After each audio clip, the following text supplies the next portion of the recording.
এবার বিয়েটা তো কোনোভাবে ফসকালো, মা তো আরো উঠে পড়ে লেগেছে।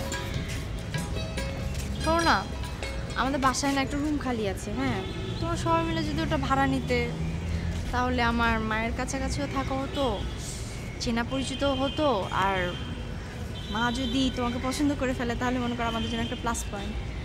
তাছাড়া তোমার ফ্যামিলিকেও তুমি ম্যানেজ করতে পারতা। ঠিকই বলেছ, কিন্তু ওরা ওখানে যেতে রাজি হবে তো? সেটা তুমি বলে দেখো। ঠিক আছে, দেখি ওদের সাথে কথা বলি। নয়ন ভাই, আপনারা দুইজনই আছেন, আমার একটু কথা ছিল। হ্যাঁ বলো। ঋতু বলছিল যে ওদের বাসা নাকি খালি হয়েছে, তা ভাড়া দিবে, বলতেছে যে তোমরা চলে আসো, আমাদেরকে ওইখানে যাইতে বলতেছে। ঋতুদের বাসাকে আমরা ভাড়া নিতে পারবো? বাসা ঠিক না, রুম আর কি।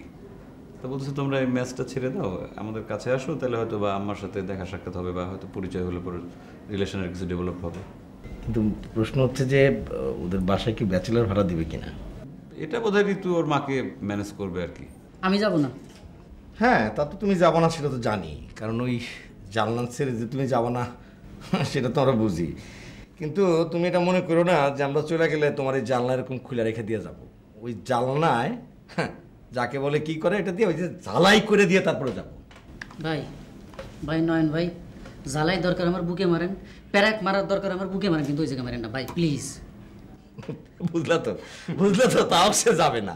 কত বুঝে তারপর কাজটা কি ভালো হবে? এতদিন রইলাম আমরা তিনজন একসাথে, এখন ওরা রেখে চলে যাবো। আর আমি যোগাযোগ থাকবো, আমি যাবো তো ডেলি একবার যে বেড়াই যাবো। এখন তো ওই যে ওর জন্য স্যাক্রিফাইস করতে হবে, কোনো উপায় নেই। ডিসিশন কি আমরা যাবো? ফাইনাল, আমার সাথে কথা বলো। আচ্ছা ঠিক আছে।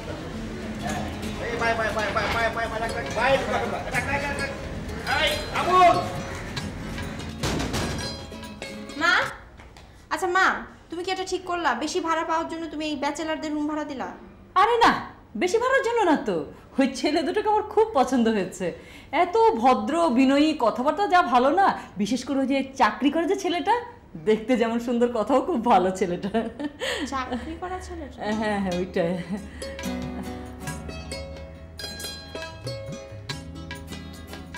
কিন্তু কথা হইলো যে আমাকে জিনিসপত্র এগুলি রাখুন কই, এখন তো সবকিছু রেডিমেড। এখানে তো খাট, তারপরে ওয়ার্ড্রোব সবই আছে, পর্দা টর্দা সবকিছু আছে।